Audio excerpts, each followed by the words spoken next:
outro jornalista aí também. O Alexandre Garcia? Eu também conheci o Renato Batista, que é um jornalista profissional. Exatamente. É uma das maiores lives do Brasil. Você estava falando dele. Ah, tá. Era esse mesmo que eu tava falando. Não sei porque você citou. Você está falando do maior especialista em El Salvador do mundo. Do mundo. Não, do mundo não, porque aí tem o presidente Nayib Bukele, tá. o Dr. Hector Gustavo Tá, Vitiatoro, tá. o Morena Valdez. Morena Valdez, o Merino. Ali a gente tá falando da nata. É isso. Mas logo abaixo pode vir você. Você viu que eu te mandei um tweet do Bukele de 2023, né? Ah, não vi, o que foi? Aí ele falando sobre os julgamentos lá dos faccionados. Bem interessante. Tá, eu preciso estudar muito Eu isso. defendi ontem no meu debate. Precisamos estar muito bem buquelados. Não sei o que, julgamento. Sim. Foi, minha querida, que é Nayib Bukele, né? E Renan Santos, que pra mim são a mesma pessoa. Esse daqui é o Bukele daqui e o Bukele de lá é o Renan Santos de lá. O Nayib é o Renan salvadorenho, né?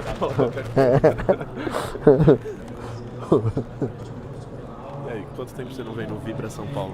Pô, eu fui num algum show de rock, assim, de 99, 2000, assim, bem muito tempo atrás aqui. Era criança. Eu vi algum show de metal aqui. Nossa, Acho que 2000. Pandora. Cara, eu fui metaleiro por um pequeno período de tempo, cara. Tá brincando. Fã de Iron Maiden. Eu era fã de Iron Maiden, de 97 a 2000. Isso aqui. Meu irmão também era Pô, muito. fala que nesse mesmo evento vai ter um debate entre João Landau e Daniela Marques, por favor. É verdade, 5h30, 5h30, simplesmente podendo João Landau vai encontrar a mulher do projeto dos celulares para mulheres, a Daniela Almeida, a Marques. Aquela que entrou na caixa pra substituir um cara que saiu por diversas acusações. Sim, ela mesma. Ah, E que o cara era amigo, inclusive, da família Bolsonaro. Ele mesmo. nossa. Rapaz, o João Landau é um lorde, né? Mas O quê?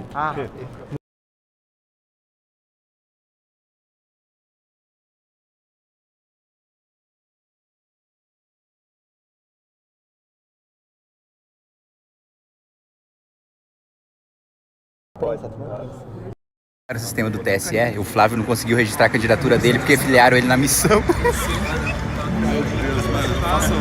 Façam isso, gente. Se alguém gosta da gente, não faça isso.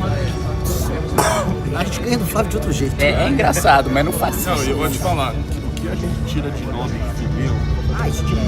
é sempre, tipo, sei lá, nomes famosos. O Zé Dirceu aparece na missão. Mas e agora, ele perdeu o prazo? O que acontece? Não, vamos corrigir, lógico. Tem que... Você vai ficar daqui? Não, tem que descer. Vamos descer então. Por onde desce?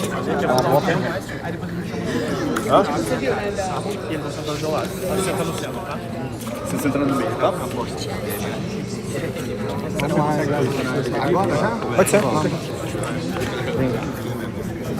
Agora já? Pode ser. Desculpa.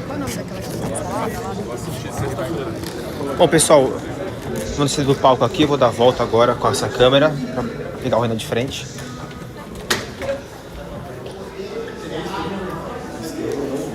Mais alguém vem? Mais alguém vem ou não? Cadê o Renato?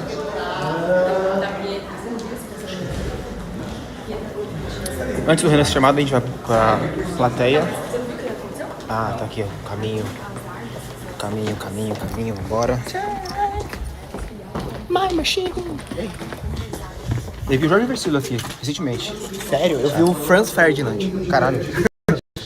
Para a minha sessão, convido ao palco o candidato à presidência, que é fundador e presidente do partido Missão, além de cofundador do Movimento Brasil Livre, Renan Santos.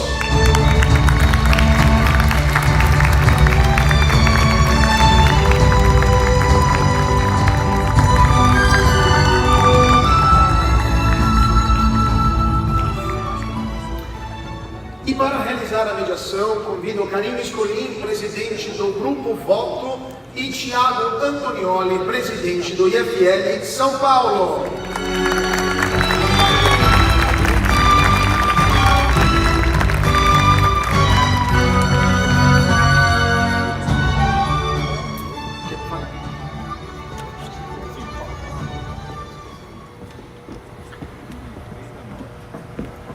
Bom dia novamente ao público, Karen, candidato Renan, obrigado pela presença de todos. Antes de passarmos às perguntas, eu reforço. Convidamos os 5 candidatos à presidência com maior intenção de votos nas pesquisas, visando abrir um espaço de confronto de ideias e dando a mesma visibilidade a todos. 2 desses candidatos optaram por não participar do evento de hoje, sendo Flávio Bolsonaro do PL e o atual presidente Lula do PT. Lamentamos, mas agradecemos aos candidatos que estarão aqui hoje expondo suas ideias ao eleitor. Como presidente do IFL de São Paulo, eu farei a primeira pergunta ao candidato e em seguida passo a palavra para a Karen. Candidato, a minha pergunta inicial será ampla e conectada ao tema do nosso fórum, que é as escolhas que definem o nosso futuro. Gostaria que você explicasse, candidato, por que o senhor, como candidato, é a escolha certa para o futuro do Brasil.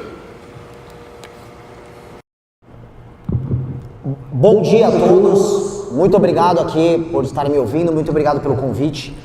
Vem sendo uma longa jornada essa campanha, quer dizer, pré-campanha, né? Tecnicamente, se eu chamo de campanha, eu tomo uma condenação eleitoral, é tudo muito confuso até agora. Eu sou candidato, mas não estou em campanha, então eu sou um candidato em pré-campanha.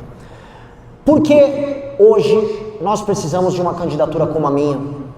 De maneira simples. Ao longo dos últimos 12 anos, eu e o grupo que eu fundei, o Movimento Brasil Livre, não apenas defendemos a agenda correta pelo Brasil, nós tomamos as decisões corretas e os enfrentamentos corretos, mesmo quando isso era impopular. A gente tem que colocar, eu soube que agora que o meu concorrente Flávio Bolsonaro não veio, mas nós temos que colocar o bode na sala. Boa parte daquilo que a gente chama de direita, boa parte do próprio movimento liberal no Brasil aderiram ao bolsonarismo acrítico, se tornaram subservientes àquilo que era um problema para o nosso campo político, que era basicamente uma família de bandidos da Barra da Tijuca, do Rio de Janeiro, que se juntaram agora para essa última eleição com o Bacelar e com o TH Joias, que são ligados ao Comando Vermelho. Isso não é opinião minha, isso é relatório da Polícia Federal. E ao se calarem sobre esse problema, permitiram não apenas a destruição da Operação Lava Jato, mas o retorno do senhor Lula ao poder. E é uma realidade objetiva que a gente está tendo que lidar. O fato de, não apenas eu, mas o grupo político ao qual eu faço parte, que foi largado às traças pelo restante da direita, e eu acho que foi a melhor coisa que aconteceu pra gente, o fato da gente ter se oposto a tudo isso, ter topado ser quase destruído, e nesse sentido, no isolamento, construir a própria tese, que é o Livro Amarelo, a própria militância, que hoje é a maior militância de direita do Brasil, e o próprio partido político, que permite que a gente não precise baixar a cabeça para ninguém. Eu não preciso, se for criticar Flávio e Lula, baixar a cabeça para ninguém no partido, porque o partido inteiro concorda com a mesma linha. Ao estabelecer liderança, e essa liderança ser qualificada por um sistema de valores que a gente não tem vergonha de esconder, isso permite que eu participe do debate público e traga soluções para ele de maneira transparente, honesta, e que isso cative e apaixone. Hoje, é muito paradoxal que eu estou em terceiro na maior parte das pesquisas e em outros eu estou em quarto. Mas faço isso com muito menos recursos que os demais e com uma militância muito mais quente, muito mais ativa. Por que há esse recorde de uma militância mais jovem, mais quente, mais ativa conosco, sendo que os demais não têm? O que nós fizemos que os outros não fizeram?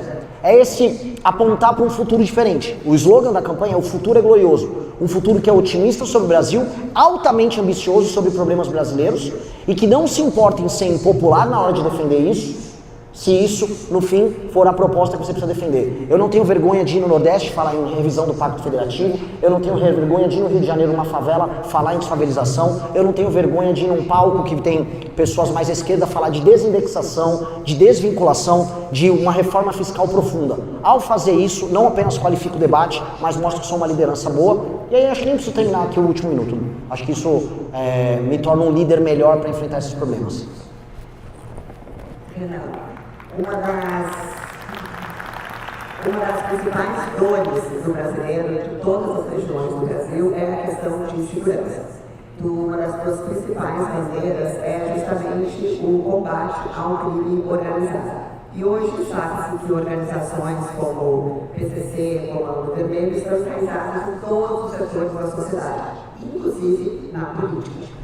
Como tu pretendes transformar o teu projeto de combate ao crime organizado em ação real, sendo que isso precisa uma mobilização e uma articulação também com os outros partidos políticos?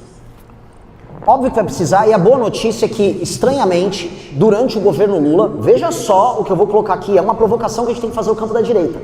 Mais leis de combate ao crime organizado passaram na maldição do governo Lula, que é um governo pró-crime, do que no governo anterior, que supostamente era um governo de combate ao crime. Mais leis passaram porque este Congresso inclui o Centrão, já entenderam que esta é a grande preocupação do brasileiro e o Congresso fez maioria para passar inclusive PEC. Projetos de lei e PEC passaram com aumento de pena. O nosso deputado federal do Partido Missão, Kim Kataguiri, passou um projeto agora de aumento de pena para roubo, furto e receptação de celulares. E a gente sabe que boa parte do crime que faz com que a pessoa tenha medo de sair na rua é o roubo de celular. Inclusive, já por conta da mudança da legislação, já está tendo um reordenamento, para você ver como é que o crime funciona. No funcionamento do negócio do roubo de celular, em alguns lugares eles já estão mudando a dinâmica para roubo de alianças. Então, uma mulher ou um casal tem uma aliança de ouro, o bandido já está indo atrás da aliança também. Por quê? Porque ele já está tendo que se adaptar a uma circunstância nova. Mas isso são projetos de lei que passaram agora, mesmo no governo do PT. Pois bem, o governo nosso não acredito que terá dificuldades em passar projetos de lei de aumento de pena, de alteração na lei de execução penal, para que a gente acabe com a maldita progressão de pena como ela acontece hoje, para que a gente possa enfrentar e destruir o crime violento. Então essa parte do Congresso, não creio que seja o maior dos problemas. O grande desafio é, passar um estado de defesa e uma garantia da lei e da ordem em locais específicos, não em todo o território nacional, para que você possa fazer a reocupação de territórios. Eu estou falando aqui do modelo do Comando Vermelho, que é o modelo de ocupação horizontal de territórios, para a gente reocupar o território, pegar, prender, entrar em conflito se necessário, matar alguém se necessário, faz parte do jogo. Se não se entregar, vai ter que encontrar o papai do céu ali. E no enfrentamento, aí sim, a uma organização como o PCC, você vai ter que utilizar órgãos como COAF, Polícia Federal, articulação dos Estados, Forças Armadas, porque é uma coisa mais complexa. Quando a gente fala só da operação que o PCC tem, de pegar a droga que entra pela Bolívia, uma parte dela também entra lá pela selva amazônica.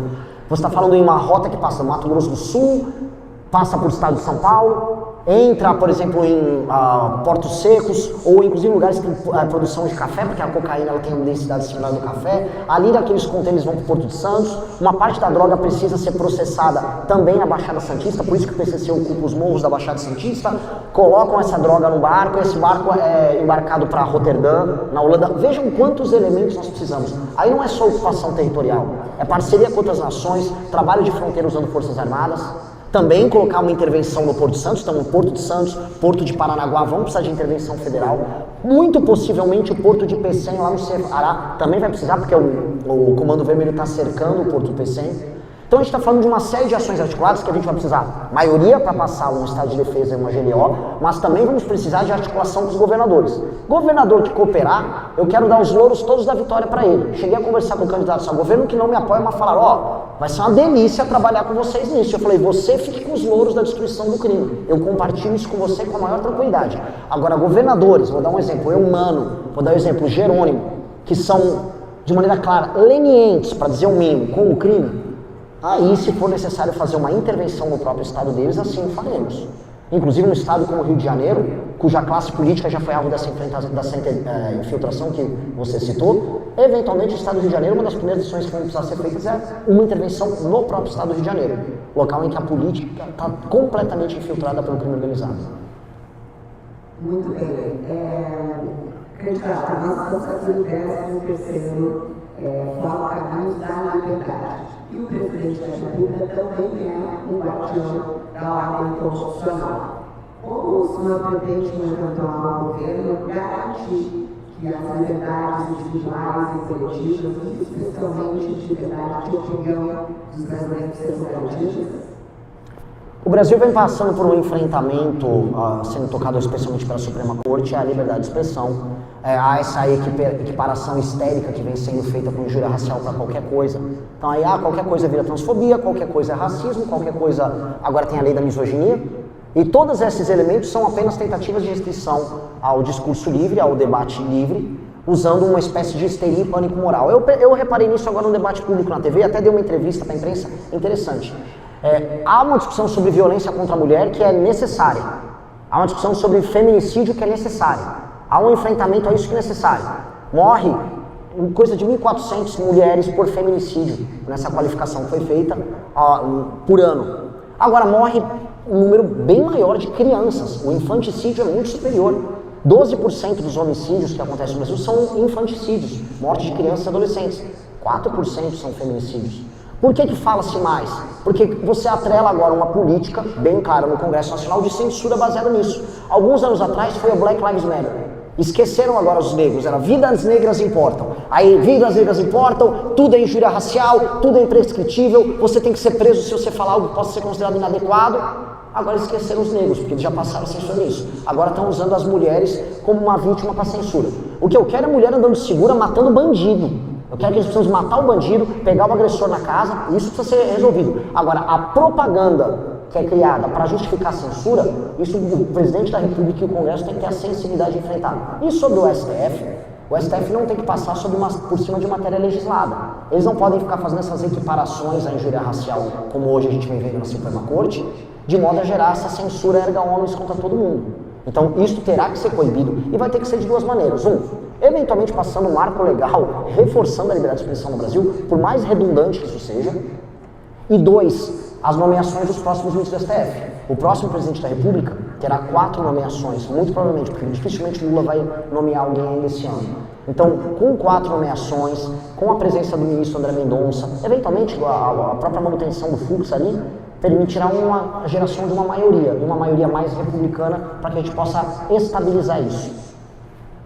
Muito bem. Candidato, o Brasil tem um Estado pouco eficiente, pesado e pode ser até mofado em alguns setores.